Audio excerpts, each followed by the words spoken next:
때는 2차 세계대전. 당시 미국의 전함과 수송선은 독일의 잠수함 유보트의 공격을 피하기 위해 고민이 많은 상태였습니다.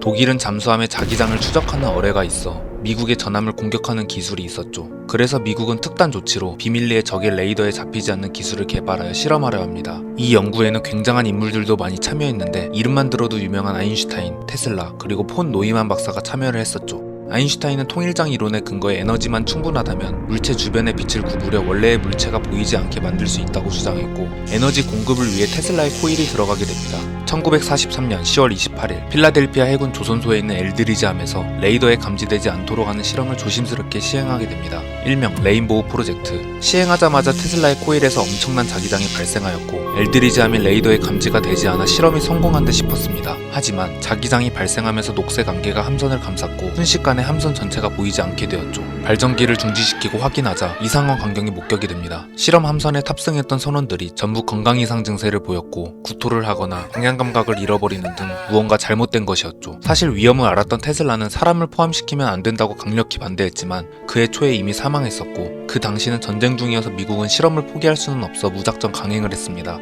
그러고 나서 얼마 지나지 않아 레인보우 프로젝트의 두 번째 실험을 하게 됩니다. 배에는 150명 이상의 군인과 기술자들이 탑승하게 되었고 첫 번째 때와 동일하게 발전기 스위치를 작동하게 됩니다. 그러자 강력한 전자기파가 발생하더니 성공적으로 배가 레이더에 잡히지 않죠. 하지만 여기서 충격적인 일이 일어나게 됩니다. 배가 레이더에 잡히진 않았지만 배 자체가 동시에 사라지게 된 것이었죠. 행방을 찾지 못하고 계속된 추적 끝에 필라델피아로부터 400km 정도 떨어진 노포크항에 나타났다고 보고가 들어왔고, 얼마 지나지 않아 엘드리지 함선은 다시 필라델피아 항구에서 발견되게 됩니다.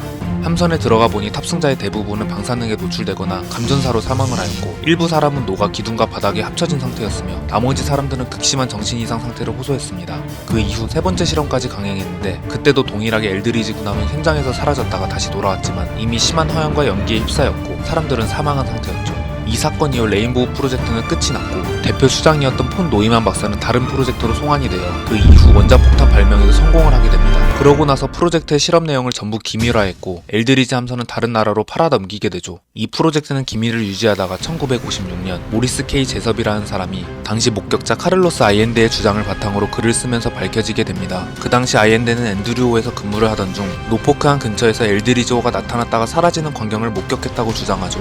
하지만 제섭은 공개된 후 얼마 지나지 않아 1959년 의문의 자살을 맞이하게 됩니다. 이 이후로 시공간 이동의 소재로 수많은 영화로 제작이 되었고 사람들에게 많은 관심을 받게 됩니다. 그런데 이 프로젝트는 아인슈타인과 폰 노이만이 참가한 만큼 진실성도 있지만 허술한 점도 한두 가지가 아니었죠. 첫 번째로는 엘드리지 함선의 항해 기록은 다른 함선과 마찬가지로 필름에 보관되어 누구나 확인할 수 있었는데 1943년에 필라델피아에 갔던 기록은 없었으며, 두 번째는 아이엔데가 근무한 앤드류호는 10월 25일에 노포크항을 출항했고 그 이후로는 계속 지중해에 있었다는 사실이 밝혀졌죠. 이 두 가지 이유로 실험은 진실과 거짓 사이에 저울질을 하고 있었습니다. 그리고 과학적으로 접근하자면 이 프로젝트는 설명 가능한 내용은 없었습니다. 실험의 목적은 레이더의 망을 피하기 위한 것이었고 피하기 위해선 전파를 오히려 노출시키면 안 되었는데 이 프로젝트에선 테슬라의 코일로 고주파 고전압을 발생시키며 오히려 적에게 노출시키는 일을 자초하는 일이었습니다. 그리고 레인보우 프로젝트라고 알려졌던 필라델피아 실험, 하지만 사실 레인보우 프로젝트는 따로 있었는데 실제 CIA를 중심으로 진행되었으며 U-2 정찰기의 레이더 포착을 막는 실험이었고 훗날 미군의 자랑스러운 스텔스 기능의 탄생에 일조한 프로젝트였었죠. 이렇게 시공간을 넘나드는 요소와 아인슈타인 등 유명한 학자가 결합한 실험으로 한때 미국 전역을 흔들었던 사건 레인보우 프로젝트. 아직도 믿고 있는 사람은 아인슈타인의 이론으로 시공간 도약을 추진하는 목적으로 진행된 것이라고 음모론을 펼치지만 엘드리지의 항해 기록이 없는 점, 목격자의 배는 외딴 곳인 지중해에 있었던 점, 그리고 실제 진행된 프로젝트의 이름을 빌려온 점을 생각하면 사실에 더한 창작물이라는 것을 미루어 짐작할 수 있지 않을까 싶습니다. 여기까지 당호박이었습니다.